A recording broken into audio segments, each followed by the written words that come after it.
दोस्तों, भारत और पाकिस्तान के बीच कुल 4 युद्ध हुए।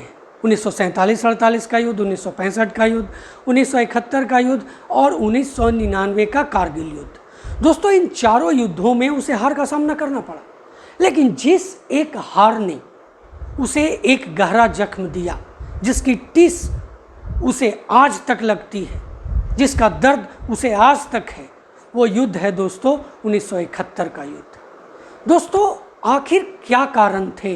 1971 में कौन कौन से कारण थे जिसके कारण उसे इतना दर्द झेलना पड़ा?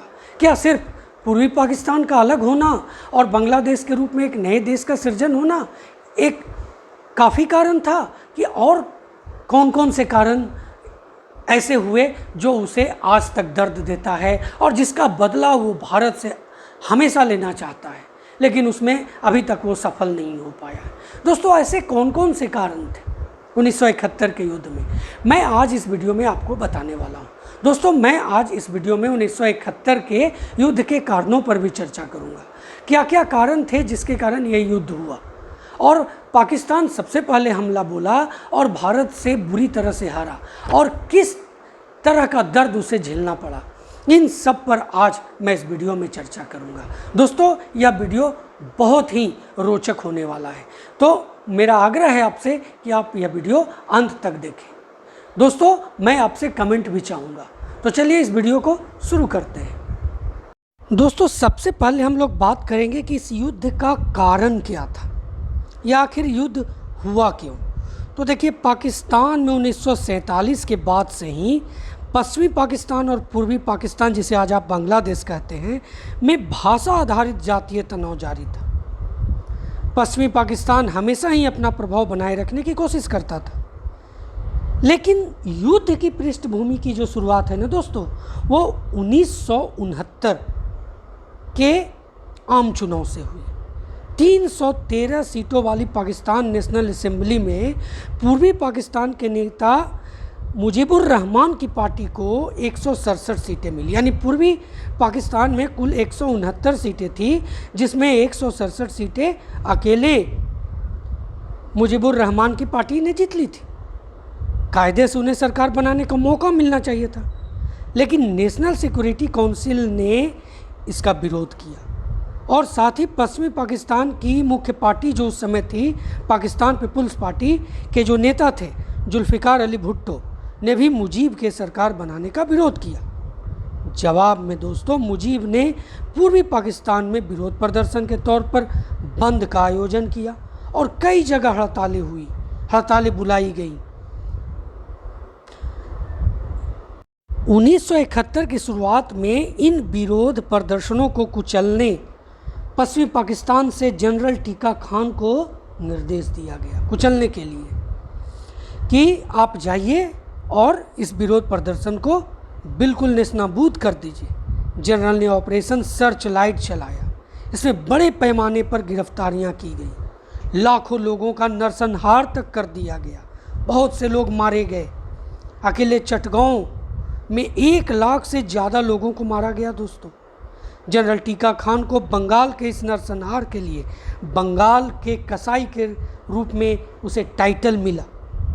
यहाँ तक कि पूर्वी पाकिस्तान के पुलिस ऑफिसर्स, सेना के जवानों को भी नहीं छोड़ा गया। पाकिस्तानी आर्मी से बचने के लिए लोग बड़े पैमाने पर भारत के बंगाल, बिहार, झारखंड और पूर्वोत्तर राज्यों की ओर जाने लगे। भारत ने इन राज्यों की सीमा खोलकर वहाँ रिफ्यूजी कैंप लगाए।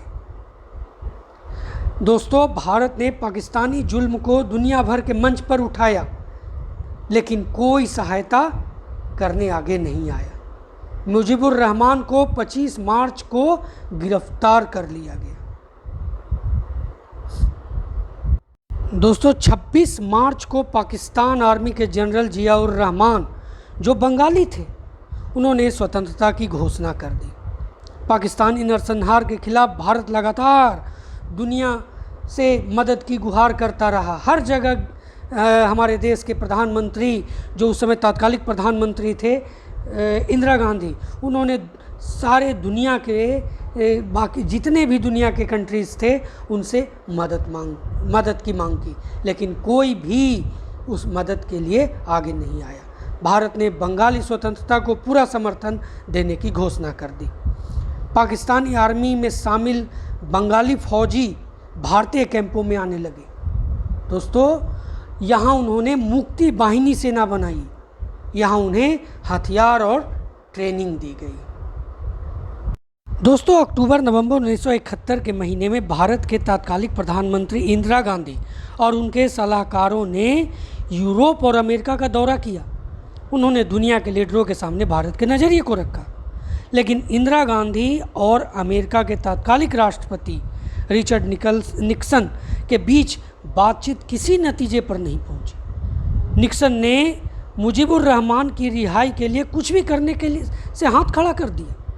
निक्सन चाहते थे कि पश्चिमी पाकिस्तान की सैन्य सरकार को 2 साल का समय दिया जाए। दूसरी ओर इंदिरा गांधी का कहना था कि पाकिस्तान में स्थिति विस्फोटक है। यह स्थिति तब तक सही नहीं हो सकती जब तक कि मुजीबुर रहमान रिहा न हो जाए और पूर्वी पाकिस्तान के निर्वाचित नेताओं से बातचीत न शुरू की जाए।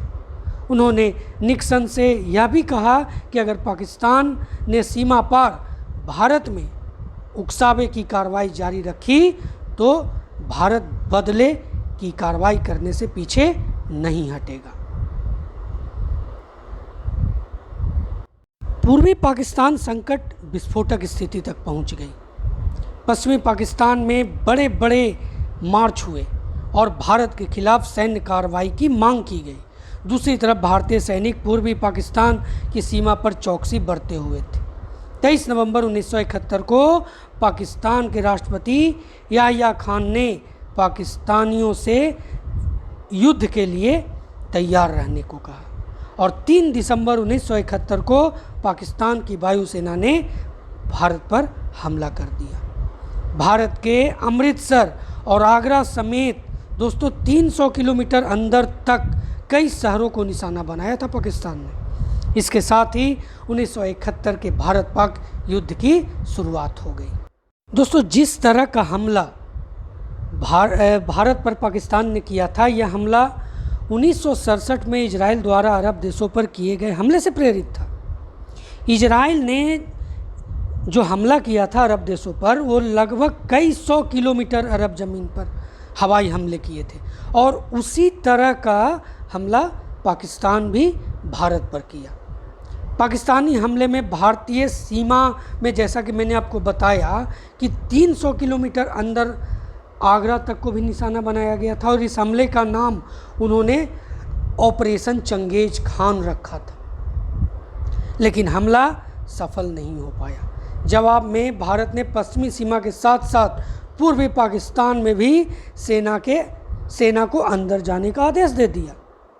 भारतीय नेवी और एयरफोर्स ने भी आर्मी के साथ शानदार तालमेल दिखाया था। दोस्तों, नेवी ने ऑपरेशन ट्राइडेंट और ऑपरेशन पाइथन के जरिए पश्चिमी पाकिस्तान को पूर्वी पाकिस्तान से काट दिया था। पश्चिमी मोर्चे पर शंकरगढ़ और वसंतर में पाक आर्मी की निर्णायक हार हुई थी। दोस्तों, 16 दिसंबर आते आते भारत और मित्र वाहिनी जो सेना बनाई गई थी, इन दोनों ने पूरे बांग्लादेश पर कब्जा कर लिया और ढाका पर कब्जा कर लिया। इस तरह दोस्तों, सेकेंड वर्ल्ड वार के बाद किसी देश की सबसे बड़ी हार हुई और यह एक नए देश बांग्लादेश के रूप में जन्म हुआ। दोस्तों, मैंने आपको शुरू में कहा था कि आखिर क्या क्या कारण थे जिसकी टीस उसे आज तक लगती है, पाकिस्तान को आज तक लगती है। तो एक तो बांग्लादेश का अलग होना, उसका पूर्वी पाकिस्तान का एक बड़ा हिस्सा अलग हो जाना, ये तो सबसे बड़ा टीस था। लेकिन जो सबसे ज़्यादा उसका आत्मसम्मान पर चोट पहुंची थी, या कहें कि उसके घमंड पर जो चोट पहुंची थी, वह 16 दिसंबर 1971 का वो तारीख। 16 दिसंबर 1971 का वो तारीख दोस्तों, जब भारतीय सेना ने अपनी वीरता से दुनिया का जब नक्शा बदल दिया। इस तारीख को पाकिस्तानी लेफ्टिनेंट जनरल ए के नियाजी ने भारत के लेफ्टिनेंट जनरल जगजीत सिंह अरोड़ा के सामने सरेंडर किया था। पाकिस्तान को इस लड़ाई में ऐसी मात मिली थी कि जनरल नियाज़ी की अगुवाई में ढाका स्टेडियम में करीब करीब 93,000 पाकिस्तानी सैनिकों को घुटने टेकने पड़े थे। हालांकि भारत ने दया दिखाते हुए 1972 के शिमला समझौते के तहत इन सैनिकों को छोड़ दिया था दोस्तों। यानी जंग जीतने के बाद भी भारत संयम दिखाता रहा। दोस्तों, इस 13 दिन के युद्ध में पाकिस्तान का सारा गुरूर चूर हो गया और वो आत्मसमर्पण पर मजबूर हो गया था। दोस्तों, इस युद्ध में अगर जनरल जैकब की बात नहीं की जाए तो इस युद्ध के बारे में आप कुछ नहीं जान पाएंगे। 1971 के इस युद्ध में पूर्वी कमान के staff officer major general JFR Jacob ने अहम रोल निभाया था। दरअसल तात्कालिक सेना प्रमुख फील्ड मार्शल सैम मानेकशॉ ने मेजर जनरल जैकब को ही ढाका में पाकिस्तान के सरेंडर की सारी व्यवस्था करने के लिए ढाका भेजा था। मेजर जनरल जैकब ने इस पूरी घटना का जिक्र भी किया है। दोस्तों, जनरल जैकब कहते हैं कि जब उन्होंने नियाज़ी से सरेंडर करने को कहा तो पहले तो नियाज़ी ने कहा कि वह सरेंडर नहीं कर रहे, बल्कि उन्होंने कहा कि जनरल जैकब तो यहाँ संघर्ष विराम करने आए। जनरल नियाज़ी की आंखों में आंसू थे दोस्तों। काफ़ी दबाव के बाद नियाज़ी सरेंडर के लिए राजी हुआ था। सरेंडर के प्रोटोकॉल के मुताबिक मेजर जनरल जैकब ने उन्हें तलवार सौंपने को कहा, लेकिन उनके पास तलवार था ही नहीं। तब जैकब ने उन्हें पिस्टल देने को कहा। दोस्तों, मेजर जनरल जैकब ने कहा था कि जब नियाज़ी लेफ्टिनेंट जनरल जगजीत सिंह अरोड़ा को अपनी पिस्टल दे रहे थे तो उनकी आंखों में आंसू थे। दोस्तों, सोचिए, उस समय ढाका में पाकिस्तान के पास 26,000 सैनिक मौजूद थे और भारत के पास मात्र 3,000। जब पाकिस्तान सरेंडर कर रहा था तो बड़ी विचित्र सैन्य स्थिति थी दोस्तों। उस दौरान पाकिस्तानी जनरल नियाज़ी के पास ढाका में 26,000 से ज़्यादा सैनिक थे, जबकि भारत के पास ढाका से 30 किलोमीटर दूर सिर्फ 3,000 ही सैनिक थे। मेजर जनरल जैकब बताते हैं दोस्तों कि जब वे नियाज़ी को सरेंडर करने के लिए बोल रहे थे तो मन ही मन में सोच रहे थे कि यह मैंने क्या कर दिया। अगर ये सरेंडर से मना कर देता है तो हम क्या करेंगे। लेकिन दोस्तों, भारत का दबदबा इतना ज़बरदस्त था, भारतीय सैनिकों का डर पाकिस्तानी सैनिकों के अंदर इतना बैठ गया था कि 26,000 और 3,000 के सामने 26,026 लग रहे थे, सिर्फ 26 लग रहे थे। आप खुद समझ सकते हैं कि भारत का दबदबा इस युद्ध के बाद कितना ज़बरदस्त तरीके से आगे बढ़ा और एक नए देश बांग्लादेश का भी उदय हुआ। दोस्तों, यही सबसे बड़ा कारण हुआ एक जख्म का। जब हम बात करते हैं पाकिस्तान को जो गहरा जख्म मिला वो यही आत्मसमर्पण का था दोस्तों। ठीक है, बहुत बड़ा उसका हिस्सा चला गया, वो तो दर्द उसे मिला ही, लेकिन जो सबसे ज़्यादा अगर आपको कोई बुरी तरह से हरा दे और उसके बाद आपके घमंड को चूर चूर कर दे तो इससे बड़ा बेइज्जती कुछ नहीं हो सकता, इससे बड़ा जख्म कुछ नहीं हो सकता जो भारत ने उस समय क्रूर पाकिस्तान को दिया था। यही था दोस्तों 1971 के युद्ध के मुख्य कारण, उस युद्ध का परिणाम, और परिणाम के बाद पाकिस्तान को मिला जख्म। जय हिंद।